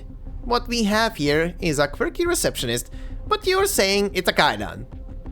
So that's just a weird habit of his? How can that be? Well, what else could it be? You think he's pushing the Manekineko below the desk because he has a grudge against that Neko? What is it, girl? Have you filmed the show in that building or something? No, but when a variety show came to film here, one of my coworkers floated that idea, only to get an earful from the producer at our agency. He chewed him out? The producer went on about a bunch of stuff I barely understood. Something about a tekaba being a kinsekikai business. I guess it's a kind of restaurant and they didn't want a TV show hurting their business. Tekaba? Tekaba? Yes. What's wrong? Teka is the name of a Higashinese Finbeast dish, so wouldn't tekaba just be a restaurant that sells teka? Tekaba is a code word for casino. So I guess hell is just a kinsekikai casino, and anyone who wanders in there by mistake is made to keep their mouth shut. The button for the 16th floor has to be triggered by some kind of mechanism. It probably leads to a hidden mezzanine, or maybe even a basement. That Manekineko is probably some kind of signaling device. Press it and it sends a message. That's why after our dear Kami-sama pressed it, the receptionist apologized to them. Momoka lets out a sigh. It's hard to tell whether it's out of pity for Moriichi or out of relief that there isn't a real kaidan. The noisy Kami scratches its head in mild irritation. It clearly wasn't expecting the kaidan tale to end like this. But Ryuichi's face grows ever more pale until the sweat flows down from his eyebrows. That must just be a coincidence. After all these years, some kaidan tales have been debunked, but there are still so many no one can explain. The 16th floor hell thing must just be a coincidence. There's also the last remaining Fukui-kei diner. I remember the Kami mentioning to me that it liked that place, back when I still kept in touch with it. After the restaurant was torn down a couple of years ago, people would sometimes say they caught the scent of fried food drifting through the area. Other people even claimed they could sometimes see the diner still standing on the empty lot, only they could never get close to it. That lot has been empty ever since the restaurant was torn down. I remember that place. I wanted to go try it back when it was still around, but the owner wouldn't let me in, and I ended up going somewhere else. The restaurant closed not long after the TV show aired. For the next few days after that, rumors were flying that I cursed the restaurant's owner. People would say, the Kaidan Queen is at it again, or the spiteful woman took her revenge, stuff like that. The Kinsekikai are the ones who tore it down. Obviously, I know that, but we're talking about what happened after it got torn down. Momoka, didn't you and your film crew visit the lot after that? Yes, but when we went there, I didn't see any restaurant. I smelled some fried food, but that was it. Anyone can easily make a place smell like fried food. Take the Kaidan out of it, and this thing boils down to the Kinsekikai wanting to force the Fuku family out of business, right? First they planted the idea that something spooky might be going on here, then they tore the place down. Finally they sent Momoka over there for one last visit. But the Aoni, the haunted house! Mariuchi-san, are you really going to stand here and talk to me about that? No offense, but if you didn't cause the deaths that happened in that house, then it could still have been the work of a kami. Even this Kami-sama only started chasing Kaidan after the haunted house rumor took off, right? That is true. Momoka, didn't you just recently film a TV show at the haunted house? Yes, but it wasn't a ghost who scared me, it was Hoshiguma. I tried to pick something off the floor to hit her with and Don't forget, out of a house full of trash, he just had to pick up that broken blade. We searched everywhere and couldn't find it, so we had no choice but to hastily forge a fake one. Even if she didn't do it intentionally, that changed everything. Momoka? No. Though she may be saying no, Momoka, hands shaking, pulls the broken blade out. Hoshiguma, this is just a broken blade, right? Mifune-san wouldn't kill me over this thing, right? Broken blade? I picked it up at your place the day we filmed the show. Then last night when my TV went haywire in the middle of the night, I thought I heard Mifune-san say it was because I picked up this blade. Look at this blade guard. This is from the Sanaguchi's heirloom blade, isn't it? Sanaguchi used to love showing it off. Sanaguchi, the second victim in the haunted house, the one who uses family blade to kill his wife and then take his own life? But more than one police officer told me that blade has been locked up in the evidence room. How could it be sitting in your family's old house? Mifune-san must want that blade, and so he gave the police some false evidence, right? Then why isn't this blade in his collection? Why would it end up in my house and broken in two?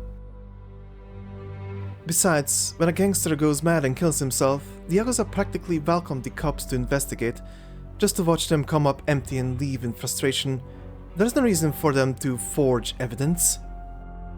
Unless Sanaguchi didn't kill himself. Unless Kinbi murdered him. Momoka stands there stunned. She stares at Hoshiguma. The expression on Momoka's face is even more blank and stunned than Moriuchi's. It's as if she's awakening from one nightmare, only to step into another. You're joking, right? Those Kaidan tales, the ones that scared me half to death, how could they not be real? The agency might be shameless, but there's no way that all these years they've been fabricating all sorts of... And Sanaguchi, his death was suspicious, but the others... Her voice grows softer and softer, then stops. She subconsciously looks at Moriuchi, who intentionally avoids making eye contact.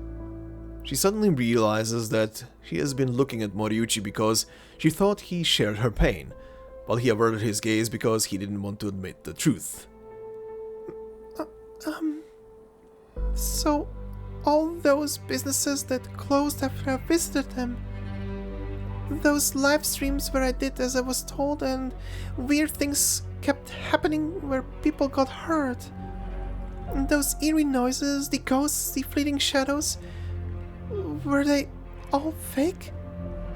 Even the Aoni and the haunted house, the legends I believed so completely, the ones that scared me out of my wits these past few days, the starting point of all the tales in Mitsukue, were they all fake? Momoka Hanyu, the singer wrapped up in Kaidan tales, my agency never even cared about my career? To them I've been nothing more than a cover for the Ginseki Kai? That can't be right, can it, Moriuchi-san?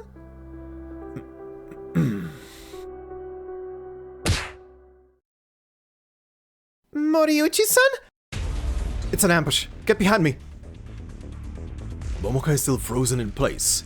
Hoshiguma steps forward, positioning the Hanyaa mask between her and the collapsed Moriuchi, shielding them both. As if in answer to Momoka's question, the surface of the shield crackles with a flurry of tiny explosions. Kami-sama, check out Moriuchi. Was he poisoned or struck by something? There's a burn mark on his neck, and this thing here fell to the floor. Isn't this a flash drive you used to move data between terminals? I've seen people throwing these things at electronic equipment to disable it, but lately they've been throwing them at people instead. Why? Ninja! Don't try to resist. Who sent you? That's not important. Come with me. There's no way Mifune-san sent you, right? That's the first time I've heard anyone ask that question. Please tell me. The Kaidan tales are all true. My career isn't being used as a cover for Mifune... Kinbi. The ninja replies only with a weapon, which looks somewhat like a blade, but different. The blade has yet to move, but remains pointed squarely at Hoshiguma's chest. Spies, schemers, arsonists, even assassins, people who spend their entire lives in the shadows, never daring to show their true faces in public. Since the national war several centuries ago, these people who call themselves ninja have moved through the hidden currents of history. Since then, countless figures of power, daimyo, kugyo, zaibatsu magnates, clan leaders have all assembled their own shadowy organizations. What? You hid yourself well, but you're not quick enough on the draw. Hoshiguma plants a foot on the flash drive she's just blocked. It gives a sharp electronic whine that bursts apart with a loud plop. Keeping up with the times, huh? A flash drive with a high voltage charge works on both people and machines. The two ninjas exchange a glance. One draws a short blade, the other a long sword. And together they lunge at Momoka from opposite sides. You can't leave well enough alone. Hanyaa spins in Hoshiguma's hands a blazing circle of fury. The long sword's edge strikes it and buckles, shattering to pieces. The ninja with the dagger dives it to the ground, dodging the whirling shield before it can shred limbs. Only then does the third figure, hidden all this time in the shadows, appear, sending a cluster of flash drives silently hurling toward Hoshiguma's unprotected head. It's too late to call out a warning, so Momoka leaps to her feet, trying to imitate a movie scene. She swings her shoulder back in an attempt to bat the little drives back. Momoka takes a direct hit. There is a faint crackling sound. She doesn't even have time to cry out before she crumples to the floor, limp as a rag, just like Moriuchi. Momoka! You're the last one standing. You either come with me quietly, or you end up on the floor like them. Overestimating your own abilities is never a good thing.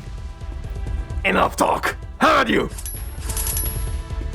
The projectiles come from every direction, expected and otherwise, only to shatter against the whirling Hanyaa.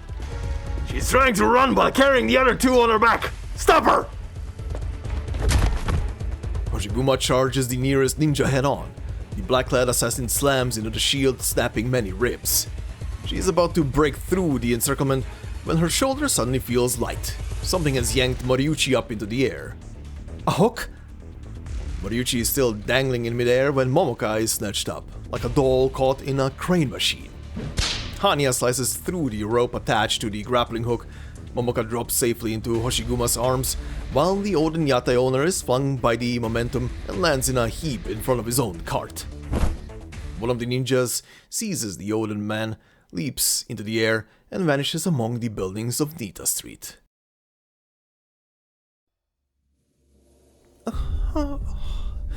Hoshiguma? You came to pretty quickly. My neck really hurts. Looks like some scorch marks. I think you got zapped. Rinse it and cover it, and it shouldn't leave a scar. There might be more attackers coming in from Kajimachi. Do you have somewhere we can lie low for a bit? My place, but I bet Kindi's already sent guys over there. Doesn't matter, we'll hide in plain sight. They won't expect us to go there. And if someone is there, we'll just go somewhere else. Perfect. That way I can bring Hasuke along too. Hasuke? Never mind, I'll explain later. The longer we stall, the more goons will show up. Which way to your place? Let's go. Kami-sama, you are already gone.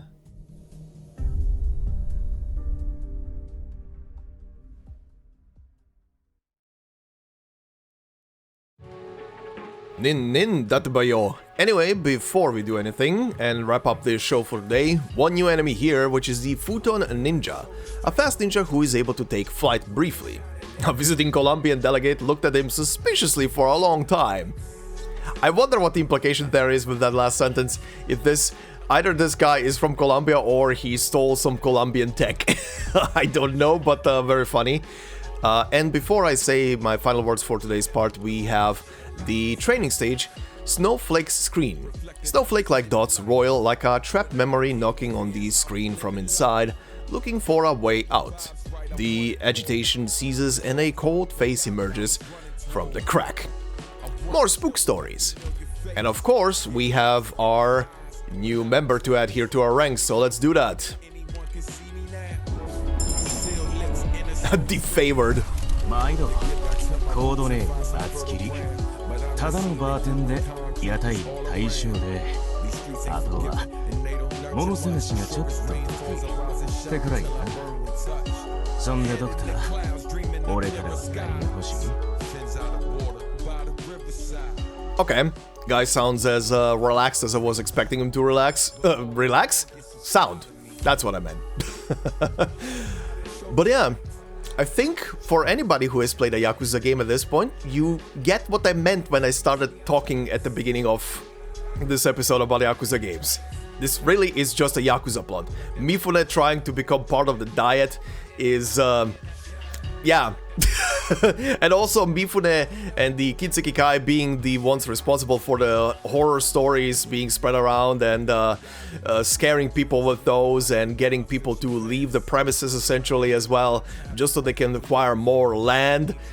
That is legitimately like a Yakuza story. Like there is no pardon here. There is no like ha ha ha. I peeked over at my neighbor's homework and just picked up a couple of lines. No, this is this is literally just it.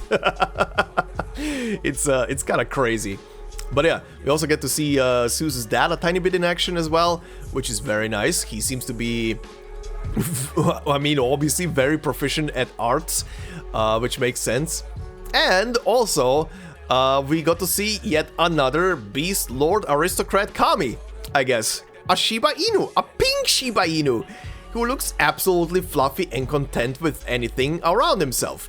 And I want that as a plush.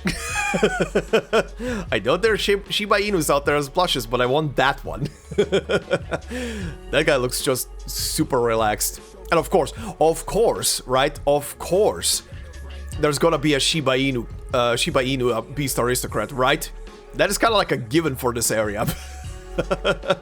We need to pair the proper animals with the regions.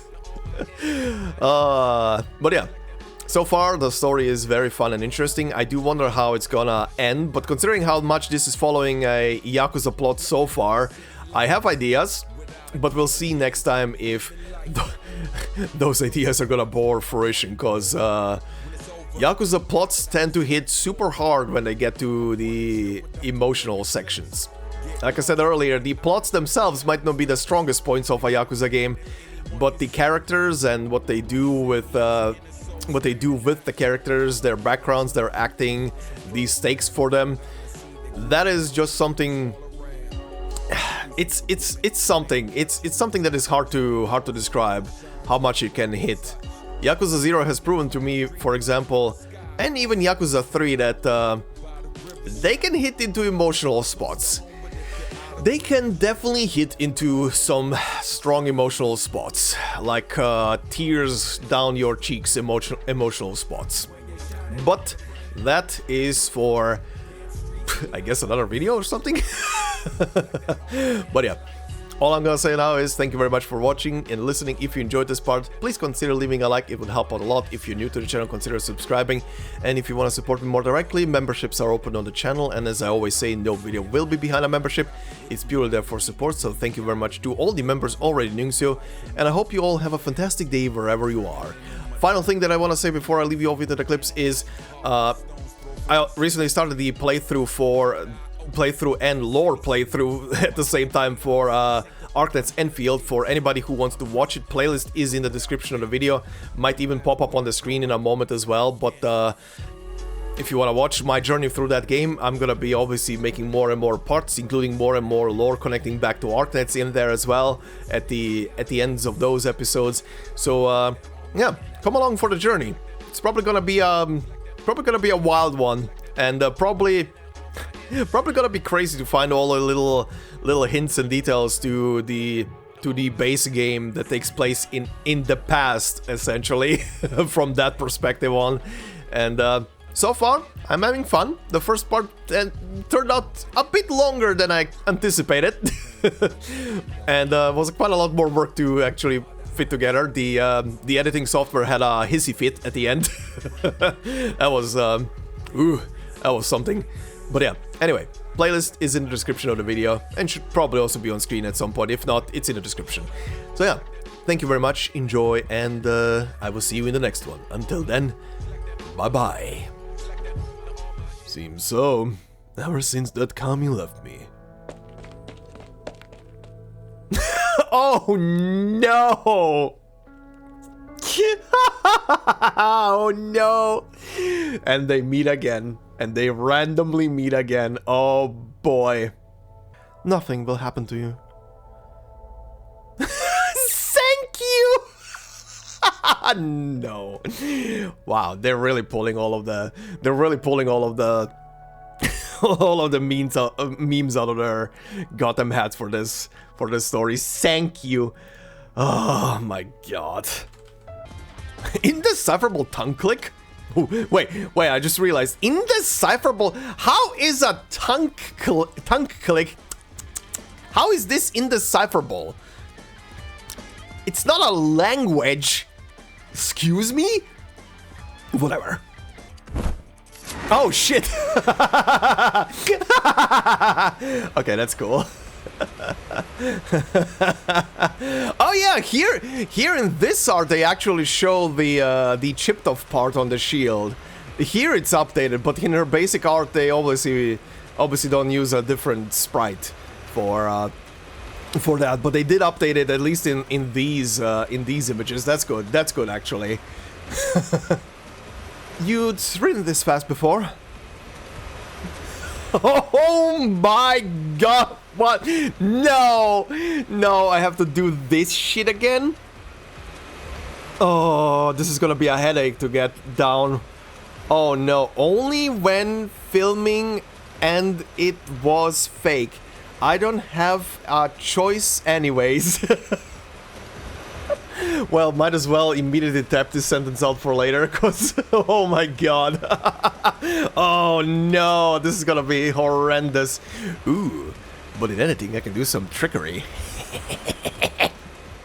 Ooh. Ooh, someone is intentionally broadcasting this to everybody. Who the fuck are you now? Are you the one who is doing the broadcasting? Considering the background and everything? Uh-huh. Yeah, someone's intentionally broadcasting it to everybody that Kimby is doing some nefarious shit. So probably, thousands of people probably saw this broadcast right at this hour right now. It would be very sad to see your own disappear from this city. Damn, that's an expression on her face, holy shit. Ooh. Nice looking shrine. Oh, this is an interesting track to play here. Uh-huh. Kanushi-sama, a woman's fighting her way in again. A woman's fighting her way in again? What? Is that... Oh yeah, wait, this was the shrine of, like for pairs, right? For a good and healthy, right, relationship. She's on a bike this time. Shrine priest voice. Again? I don't know why, but one's stopping her, then... But no one's stopping her. Them, I mean, and they're right in the courtyard. Them? Unruffled voice, them?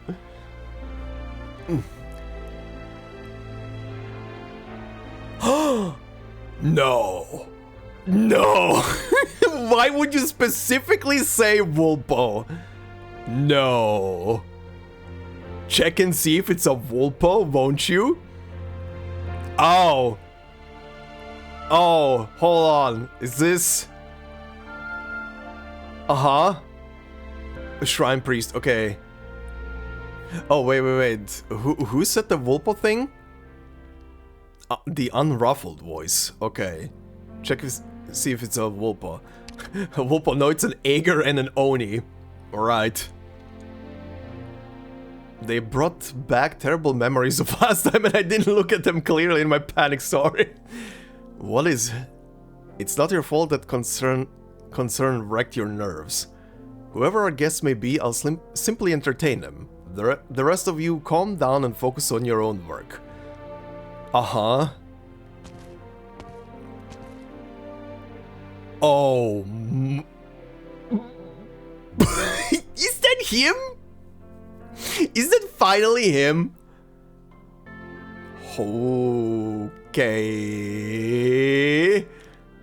Okay, that has to be him.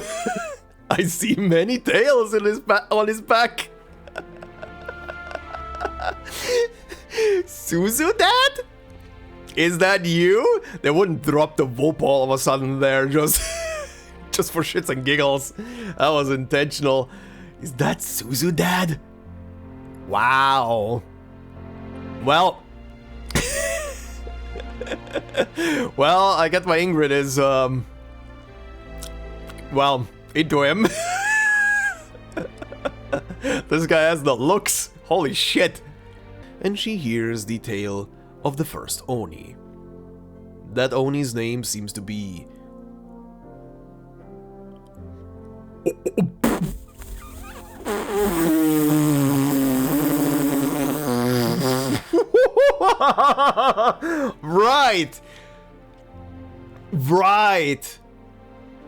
Right! I forgot about that. Oh my god, the boats are back. No. Oh my god. Okay, Quilon. Hoshiguma, you have ancestors. Holy shit. What do you mean unable? Who are you? the poor priest. Kanushi-sama, someone's disgraced the shrine by jumping into the pond. Momoka? Hoshiguma too? I don't know what... Momoka? Hoshiguma too? I don't know what's going on, but I'll help you two out. Forgive me, Kanushi-sama. Oh, another unique picture. Hi. Oh, it's Kichise. That was the familiar voice. It's a ferret? Oh! Oh, is it the Beast Lord? Is that what's happening? Oh, that would explain why it's invisible and so small. Okay. Oh, that's a pretty picture. that little ferret. that little shitster down there. Haha, also very funny goldfish right next to the goldfish. I see what you did there. Many goldfish. Put the eager next to the fish. Why not? Oh my god, this little... Oh, his tail forms into like a blade? That is interesting. Huh. Funny. Good lord, this little goofball. It's an ulk noodle. Yes, what's wrong? Tekka is the name of Higashini's fin beast dish, so wouldn't Tekaba just be a restaurant that sells Tekka? Tekaba is a code word for casino. So I guess hell is just a Kinsekikai casino, and anyone who wanders into there by mistake is made to keep their mouth shut. This is 150% just a Yakuza story. This is a Like a Dragon story. Literally. Hidden casinos, buttons pushing to open like hidden compartments and stuff like that. This is 150% just a super Like a Dragon RGG studio inspired story, and I am 1,000,000% behind this. This is literally just Yakuza. For anybody watching this, if you enjoy this story, if you've already read this entire story and you enjoyed it, go and play Yakuza games, or go just either watch playthroughs or just watch like a cutscene compilation of the story. This is legitimately just a Yakuza story at this point, but with you know, arts, quote unquote magic. But then again, the shit that the Yakuza protagonists pull off, and the power up auras and glowing shit and stuff like that, could as well be arts. So where's Kiryu? Where's Majima? I'm waiting. I'm waiting, game. Oh, this is great. A stress relief helper. Back in the day, people enjoyed seeing certain fates hitting and bouncing off them. It's a punching machine. It's one of those punching machines you hit to measure the strength of your punch. How funny. Wait, what? But its popularity waned after we realized it would charge itself and beat us down once it was all juiced up. I've been on the receiving end myself, hurts a lot. What the fuck? What?